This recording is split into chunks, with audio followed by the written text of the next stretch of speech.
Ok, ok, ok. C'est vraiment très intéressant. Mais quels sont là, tous ces différents maillons, tous ces différents métiers-là sont vraiment orientés IA et tout.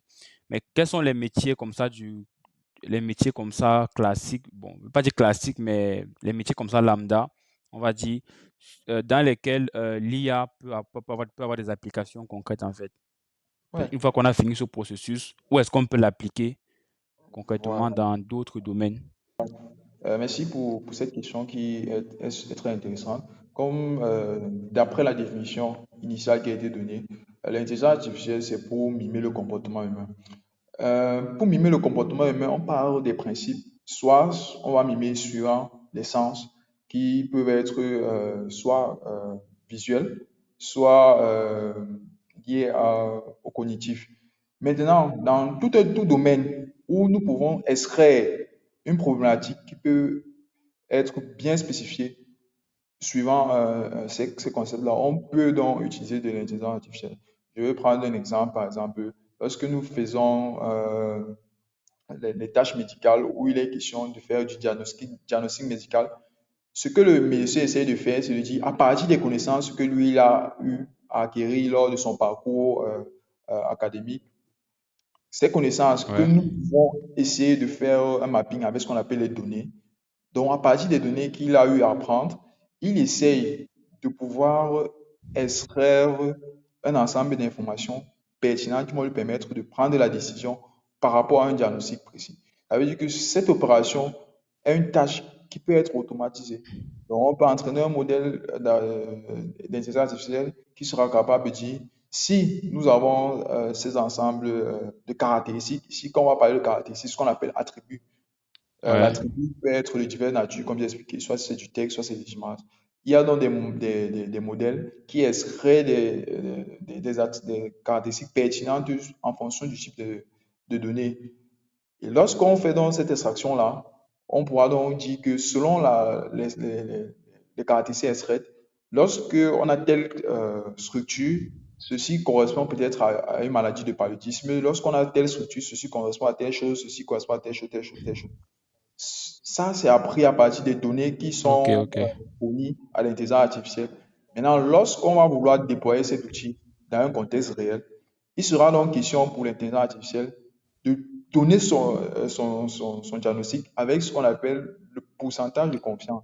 Ça veut dire, il peut dire que je suis sûr à 100% que ça, c'est du paludisme parce que ça représente toutes les caractéristiques qui ont été Toutes les exprimées, caractéristiques qu'on m'a données. Ouais. oui, par rapport au paludisme.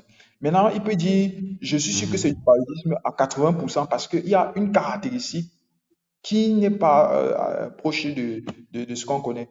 Et là, et à ce niveau-là, les experts, ce sont eux qui décident à combien de pourcents on peut considérer que la prédiction de l'intelligence artificielle est correcte. Il y a le domaine où on exige réellement du 100%. Ça veut dire que si le modèle dit à 99%, on peut donc essayer d'abord de questionner en appelant un expert en disant nous avons réalisé une opération de diagnostic avec une intelligence artificielle. Voici ce qu'il donne d'après Mhm. les- les symptômes que nous avons au départ. Est-ce que ça peut être avéré? Maintenant, l'expert du Ouais. domaine va donc donner son avis avant qu'on éventuellement va utiliser la solution d'IA. Donc, c'est pour vraiment ici mettre en évidence quelle est la place de l'humain dans toutes ces chaînes de production. L'humain ne sera au grand jamais remplacé par l'intelligence artificielle parce qu'il a toujours et toujours un moment quelconque une tâche très importante à jouer dans la validation de ces intelligences artificielles. C'est vraiment très intéressant. Donc Oui, là, je vois, tu as pris l'exemple d'application de l'IA dans la médecine. oui. Est-ce que comme ça, juste en citant, est-ce qu'il y a d'autres branches comme ça où l'IA aussi intervient au niveau de la Comme médecine j'ai dit, de façon plus forte, peut-être? l'IA intervient pratiquement dans tous les domaines. Oui, Si on va prendre dans le partout contexte, où il y a des données, c'est ça? partout là où il y a des données, on utilise. Par exemple, le contexte des finances, il y a ce qu'on appelle dans le contexte financier le crédit scoring. De nos jours, beaucoup de modèles d'intelligence artificielle sont utilisés pour réaliser ces tâches. Si on regarde dans ce qu'on appelle les ressources, les domaines des ressources humaines, De nos jours, beaucoup d'outils d'intelligence artificielle sont utilisés pour réaliser les tâches de sélection de CV. Si on va regarder dans Ouais, l'éducation, il y a de nombreuses applications d'intelligence artificielle qui intègrent les solutions d'intelligence artificielle. Nous avons entre autres euh, une application mobile qui est beaucoup utilisée, notamment Duolingo par certains pour apprendre des cours linguistiques. Ce que certains ne savent pas, c'est que cette application-là intègre des modules d'intelligence artificielle pour les différentes ah, opérations. Donc, nous pouvons citer dans pratiquement sans se balader dans tous les domaines des cas concrets d'utilisation de l'intelligence artificielle euh, dans ces domaines-là. ok, ok, Maintenant, si ok. on regarde dans le domaine de la sécurité, les outils d'intelligence artificielle sont développés pour créer des drones qui vont permettre de réaliser des surveillances, intégrant des modules de vision par ordinateur. Les Ouais, notions de voiture autonome sont des solutions qui intègrent les notions de vision par ordinateur. Les notions, par exemple, ChatGPT, utilisées par de nombreux utilisateurs actuellement, intègrent des ouais. modules d'intelligence artificielle. Des notions Canva pour certains qui font dans la production de contenu, utilisent des modules d'intelligence artificielle pour créer des visuels, pour créer des flyers. Il y en a énormément de champs d'application Le de. design, tout ça, ouais. Oui. Donc, en gros, l'intelligence artificielle est partout, partout. D'accord, d'accord. C'est vraiment intéressant, mais là, je crois que ça pose une question. Ouais. Euh, Étant donné que l'IA est vraiment peut dire, implémentée partout, alors peut s'implémenter partout, ça pose Oui. des questions d'éthique. Moi, ça pose des questions d'éthique, c'est-à-dire, bon, comme on a vu tous les films où l'IA prend le pouvoir, tout ça, ou alors est-ce qu'on ne peut pas faire des systèmes d'IA qui sont discriminatoires, ou bien, je ne sais pas trop, mais quels sont les problèmes d'éthique en fait liés à l'usage de l'IA dans la vie Voilà. quotidienne? Bonne question. Comme on l'a dit, les questions soulevées, notamment les questions d'éthique par rapport à l'IA, vont d'abord dans l'essence même de l'IA qui est les données. Tout à l'heure, j'ai eu à mentionner que l'IA se base sur les données pour être créée. Maintenant, si dans l'opération de collecte des données, il y a des biais qui sont inscrits, par exemple, je prends un cas d'exemple simple. Nous voulons faire une classification sur des animaux. Mais dans le jeu de données que nous avons initialement, nous avons que deux images de chiens. Je prends juste cet exemple-là. Deux images de Ok. chiens. Nous avons des centaines de milliards d'images d'autres espèces. Déjà, à partir de, de cette, on va dire comment, L'échantillon. de ce Ah, c'est déséquilibre de des données, équilibres. Ok. Ouais. il y aura éventuellement des biais qui peuvent être introduits. On pourra se voir rendre compte que le modèle d'IA construit pourrait ne pas tenir compte de cette classe-là. Ça veut dire, ça pourra éventuellement dire que ces deux images de chiens là représentent autre chose. Et tout cela est dû au fait que nous avons réalisé une opération de collecte de données contient un déséquilibre. Comment est-ce que cela doit être remédié? Comme je l'ai dit, chaque expert à son niveau doit vérifier ces aspects-là. Quand on parle de questions d'éthique, ça se soulève à tous les niveaux de la chaîne, que ce soit dans la collecte des données, que ce soit dans les opérations de création d'outils, jusqu'à même l'utilisation de ces algorithmes-là. Mais ce qu'on doit dire, c'est que les Ouais. questions d'éthique, ces jours, sont beaucoup plus soulevées pour les constructeurs d'intelligence artificielle. Si vous avez bonne mémoire, on a fait savoir que à un moment, ChatGPT avait que des réponses qui n'étaient pas vraiment liées à certains contextes, notamment le contexte africain où on abordait certaines problématiques qui sont refutées dans notre contexte qui étaient acceptées chez eux. Donc, tous ces paramètres-là Ouais, ouais. constituent donc des freins pour la gestion des éthiques. L'éthique ici qui, en gros, qui va englober les notions même d'aspect culturel. Si nous n'entraînons pas des modèles d'IA représentatifs de notre culture, il peut arriver que nous soyons bafoués par ces modèles. Donc, c'est vraiment des questions qui sont soulevées à tous les niveaux, comme j'ai eu à mentionner. l'éthique, la gouvernance, tous ces aspects-là. Ce sont vraiment des challenges Ouais, auxquels nous essayons, grâce à le développement de nouveaux domaines, de se pencher dessus. Parce que actuellement, il y a une branche de l'intelligence artificielle qu'on appelle l'IA explicable, XAI, qui a vu le jour et qui essaye donc de pouvoir définir des pipelines qui vont permettre de se rassurer que les modèles d'intelligence artificielle construits ne contiennent pas des biais. Ça, c'est dans le contexte pas les du biais. développement. Ok. Mais nous avons aussi des organismes qui essayent donc de définir des lois et des réglementations liées à l'utilisation et la conception des outils d'intelligence artificielle. Cela pour pouvoir donc encadrer ces notions d'éthique, comme j'ai eu à présenter, car elles se voient à plusieurs niveaux, que ce soit à partir de la collecte des données jusqu'à l'utilisation de cet outil d'intelligence artificielle. D'accord, d'accord. Très, très intéressant.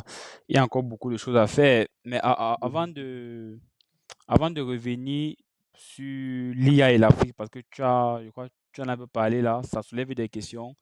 Quand tu parlais des biais, bon, les IA actuelles sont beaucoup plus entraînées sur des données peut-être occidentales, américaines et tout ça. Il n'y a Oui, pas beaucoup de données sur l'Afrique, du coup, ça peut créer des biais au niveau africain, culturel et tout. Donc, avant de revenir peut-être sur l'importance d'entraîner nous-mêmes nos propres modèles d'IA pour éviter ça, est-ce qu'on peut parler un peu avant de ChatGPT, c'est d'expliquer un peu, parce que je crois que c'est l'IA quand même la plus connue, oui. la plus connue aujourd'hui. Comme j'ai eu Est-ce qu'on peut parler un peu comment ça fonctionne, voilà. Dis deux, trois trucs par rapport à ça. ok. Voilà, ChatGPT constitue ce qu'on appelle un modèle d'IA génératif. Donc, ChatGPT a été entraîné pour produire du contenu. Heureusement, la plupart des contenus produits par ChatGPT à l'heure actuelle sont des contenus textuels. Donc, ChatGPT a été entraîné pour produire du texte. Et au fil du temps, à chaque moment, on essaye d'améliorer dans le rendu de ChatGPT. On est quitté là Ouais, de ce qu'on appelle du texte sur texte, dans un modèle d'IA génératif qui prend en entrée du texte pour produire du texte, ouais, pour à un moment euh, du, du voice to text, où on pouvait faire des messages vocaux pour avoir du texte. Jusqu'à aussi, nous arrivons déjà à de image to text. Donc, on peut quitter d'une image pour du texte. Ça, ce sont donc les différentes améliorations en ce qui concerne ce qu'on appelle l'IA générative. Donc, il y a plusieurs façons de faire l'IA générative. ok, Et dans notre contexte, là, ChatGPT a été entraîné grâce à ce qu'on appelle les modèles les transformers GPT. GPT qui sont des modèles qui sont des architectures qui permettent donc d'entraîner de tels modèles d'IA générative. Donc, l'objectif, c'est de donner ok, en entrée à ChatGPT une description textuelle, ce qu'on appelle éventuellement dans le jargon technique, ce qu'on appelle un prompt. Et à la suite du prompt, l'IA va produire une sortie. Bon, pour certains, d'accord, d'accord, pour certains, la question qui revient, c'est de savoir est-ce que ChatGPT fonctionne comme un dictionnaire? Là, je dirais non. ChatGPT ne fonctionne pas comme un dictionnaire. C'est pas un dictionnaire ou une encyclopédie. ChatGPT, c'est vraiment comme je l'ai martelé là, ce modèle génératif. C'est-à-dire, il génère du texte à partir d'un processus qui a été implémenté, où on va générer séquence après séquence. Donc, c'est en gros ça. Donc, ChatGPT, c'est pas une ok, ok. encyclopédie ou bien c'est pas un dictionnaire. Justement, j'imagine, c'est pour ça que le fait que, en fait, est-ce que c'est pour ça que ChatGPT, j'ai l'impression, tu vas me dire c'est faux, mais est incapable de dire, ou alors ne dit pas que je n'ai pas la réponse à cette question, ou je sais pas Voilà, trop, ou je n'ai pas trouvé de réponse. J'ai l'impression qu'il donne toujours une réponse. C'est parce que justement, il n'est pas un dictionnaire, j'imagine. exactement. Comme je l'ai expliqué, ChatGPT n'est pas un dictionnaire. Son objectif, c'est de pouvoir toujours générer du contenu. Et comme je l'ai martelé, la puissance de calcul développée récemment permet à ce que nous pouvons entraîner des modèles d'IA générative sur des grands tailles de données. Là, on parle même de big data. Et à partir donc de Ouais, l'entraînement fait sur ces big data, On utilise éventuellement, de façon, on va dire, s'il faut entrer dans le jargon technique, des modèles qui vont essayer de pouvoir comprendre la, la structure des phrases pour éventuellement proposer des réponses. Parce que si vous pouvez le savoir, vous pouvez taper une même question à ChatGPT et vous produire pratiquement des réponses qui sont très différentes pour une même question. Donc, c'est vraiment ça, cet aspect-là. Il Ok, essaie de pouvoir produire du contenu qui va satisfaire une certaine règle. Comme tout à l'heure, j'ai eu à préciser que quand on fait de la classification, c'est le développeur qui décide de savoir est-ce que je vais considérer qu'une réponse est correcte si c'est 100% ou bien si c'est 80% ou bien si c'est 70%. Et c'est le même processus qui est utilisé par ces intelligences artificielles. Lorsque un utilisateur va faire un prompt, s'il se rend compte qu'il ne peut pas, à partir de la connaissance qu'il a eue, produire un résultat satisfaisant, il va donc là proposer des réponses qui lui ont été déjà au préalable proposées. Généralement, il donne les réponses qui sont toujours standards, c'est-à-dire désolé, je ne suis pas en mesure de répondre à cette question. Désolé, je n'ai pas été programmé pour répondre à ces questions qui sont des questions discriminantes et tout ça. Donc, ce sont donc des cas qui ont été d'accord. présentés dans les données d'entraînement de l'intelligence artificielle qui font en sorte que pour un ensemble de questions, pour une formulation de prompt, il apporte des réponses qui sont clés. Donc, si on peut résumer, ChatGPT, c'est une IA générative. Ces dernières années, on a quitté Ouais. du texte à plusieurs autres, du voice sur texte, de l'image sur texte, et on espère que ça pourra évoluer jusqu'à atteindre ce Ouais, que nous pourrons espérer. d'accord, d'accord. C'est très cool tout ça, quand même. C'est cool. Si on revient donc à l'Afrique, peut-être pour aller vers la fin, si on revient à l'Afrique, quels sont justement les enjeux ou les défis à relever en fait pour que les agromédias puissent fonctionner aussi bien sur des données ou dans un contexte africain en fait? Voilà. Principalement, quand nous revenons dans le contexte africain, je vous ai expliqué dès l'entame que les prérequis, c'était les données. Malheureusement, pour la plupart, actuellement en Afrique, nos données ne sont pas encore assez structurées. Nous avons des données, mais qui ne sont pas sous des formats exploitables encore pour l'instant. Ça veut donc dire que Ok, l'Afrique, ou principalement certains pays, devraient mettre un accent beaucoup plus sur la collecte et la structuration des données que nous avons. Après la collecte et la structuration de ces données-là, il y a une notion de stockage. Il faudrait que nous soyons capables de stocker ces différentes informations-là. Mais malheureusement, sur le continent, nous n'avons pas toujours les ressources nécessaires, notamment quand on parle de data center. Peu de pays en Afrique en ont assez de data centers. ouais, Après cette étape de data center-là, il y a les infrastructures même. Et les ordinateurs, nos équipements informatiques ne sont pas aussi à la technologie de la pointe que ceux d'ailleurs, ce qui ne nous favorise pas pour l'entraînement des différents modèles d'intelligence artificielle. Après des différents ça, il y a algorithmes, ouais, également aussi les défis liés à la connaissance même du domaine. Nous pouvons dire que c'est en Afrique, pour certains pays, c'est encore embryonnaire l'intelligence artificielle. Il y a peu d'écoles qui forment dans ouais, ce domaine-là. Il y a peu d'entreprises qui essayent vraiment de ouais, s'impliquer dans ce domaine-là. Car nous savons que le secteur privé est, dans certains pays, l'un des secteurs les plus importants pour le développement de ce domaine-là. Mais actuellement en Afrique, de l'IA, ouais, c'est vraiment pas encore ça. c'est Donc, pas en encore termes ça. de défis, voilà vraiment les défis que nous avons. Et le défi même le plus, on m'a dit quoi, le plus capital pour nous, Africains, c'est cette régulation-là. Comme je Oui, vous ai dit, il y a les notions d'éthique. Il faudrait que nous pensions déjà comment est-ce qu'on va pouvoir réguler, qu'on va pouvoir formaliser tous ces aspects qui sont liés aux questions éthiques de l'intelligence artificielle. Donc, ce sont les défis majeurs de l'intelligence artificielle en Afrique. d'accord, d'accord, d'accord. Ça marche, c'est compris. Bon. on peut dire qu'en Afrique, on a encore du pain sur la planche, hein, sur Oui, ce côté-là. on a encore Il est beaucoup de temps choses de... à faire, beaucoup, beaucoup. Mais j'imagine qu'il y a déjà quand même, j'ai vu à gauche, à droite, deux ou trois associations, deux ou trois associations qui se forment et tout, qui ont ce but-là de faire grandir l'IA en Afrique.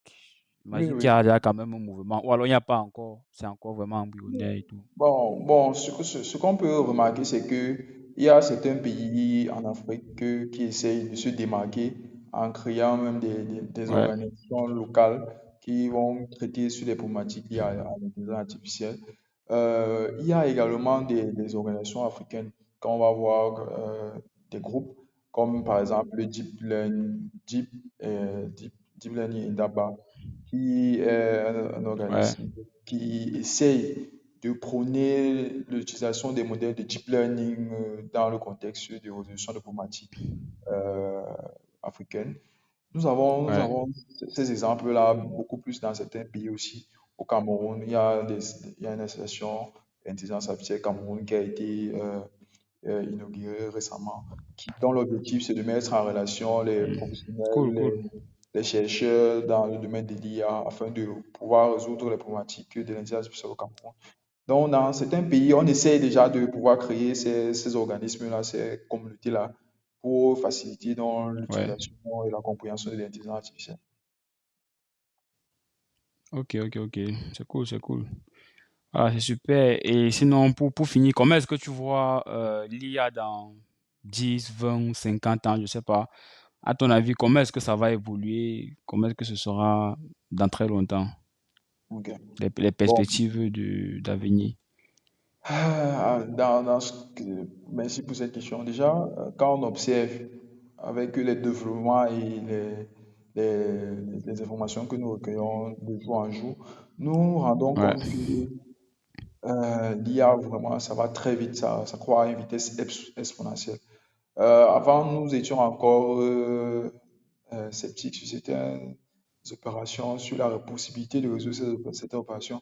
Mais ces derniers temps, nous avons le développement grâce à la physique quantique de ce qu'on appelle l'informatique quantique. Et là, maintenant, ouais. l'informatique quantique va venir aussi comme étant, pour moi, pour ma part, un accélérateur dans le domaine de l'intelligence artificielle. Parce que la coalition entre l'informatique quantique et l'intelligence artificielle pourra, Et l'IA, oui, oui, c'est ouais, c'est honnêtement, explosif. oui, ça pourra faire des choses incroyables. Donc, pour ma part, je pense que Ouais, nous tous, nous gagnerons vraiment de s'intéresser à cette problématique-là qui se veut révolutionnaire dans tous les secteurs d'activité. Il n'y aura aucun secteur d'activité qui sera épargné par le développement de cette technologie-là. Il est juste question technologie, que ouais. chacun à son niveau essaye de pouvoir voir quel est le lien entre cet outil et, et mon, mon Et ce métier qu'il ou fait, bien quoi. le domaine que je fais et de pouvoir donc comprendre Ouais, comment est-ce qu'il pourra allier les deux pour accroître la productivité.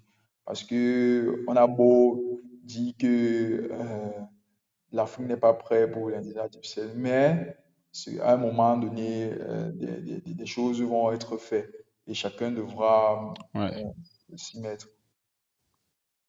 ouais, ouais, ouais, ouais. Cool. Ok, je propose qu'on termine sur ce conseil, sur ce conseil à tous nous, à tous nous intéresser à l'IA, à regarder comment est-ce que dans nos domaines respectifs, nous pouvons tirer parti de tous les avantages que l'IA apporte, qui pourront vraiment accélérer le développement de l'Afrique sur tellement de plans. Ouais, Sur le plan sociétal, économique, ou que sais-je, mais l'IA vraiment a des tentacules un peu partout, comme tu l'as expliqué. ouais. Ok, ok. En tout cas, bon, je pense que c'est la fin de l'interview, ouais. Donc, c'était cool. Est-ce que tu as quelque chose à ajouter ou bien ça va? Bon, Est-ce que tu as un truc vraiment, à ajouter? s'il y a quelque chose à ajouter, c'est de dire juste que c'est une très belle initiative, l'initiative que tu entreprends là. Ça va vraiment permettre que nous puissions pouvoir échanger sur des sujets vraiment très importants comme l'intelligence artificielle. Pourquoi pas stimuler Ouais, cette envie à tous les nos jeunes cadets, à tout le monde de pouvoir prendre au sérieux cette question-là, qui se veut une question révolutionnaire. Ah ouais, merci, merci. Ok. On espère que quelque chose vont continuer à aller de l'avant, quoi. Et que Ouais, ouais. d'ici peu, vraiment, on va voir un mouvement d'ensemble se créer et que les choses bougent. Voilà, c'est ce qu'on espère. Ok. En tout cas, merci encore beaucoup, Melvin, voilà, pour ton expertise. Pour ma part, vraiment, c'était très, très, très, très, très profond, très passionnant, très intéressant. Ouais, On a parlé de beaucoup de choses, donc je suis sûr que les spectateurs vont autant l'apprécier que moi. ouais. Et certainement, nous aurons l'occasion de refaire un autre enregistrement tôt ou tard. Donc, j'espère que ça va se faire dans un futur proche. On pourra reparler de l'IA. Exactement. Intéressant. Exactement. OK. Bon, j'aimerais juste inviter nos spectateurs pour ceux qui nous regardent, à s'abonner à la chaîne si ce n'est pas encore fait. Voilà, s'abonner, mettre un like, laisser un commentaire, tout ça. Ça permet de nous soutenir. Ça aide aussi beaucoup YouTube à davantage recommander les vidéos. Donc, si c'est déjà fait, je vous dis donc à la prochaine fois pour une nouvelle émission ou alors une nouvelle interview.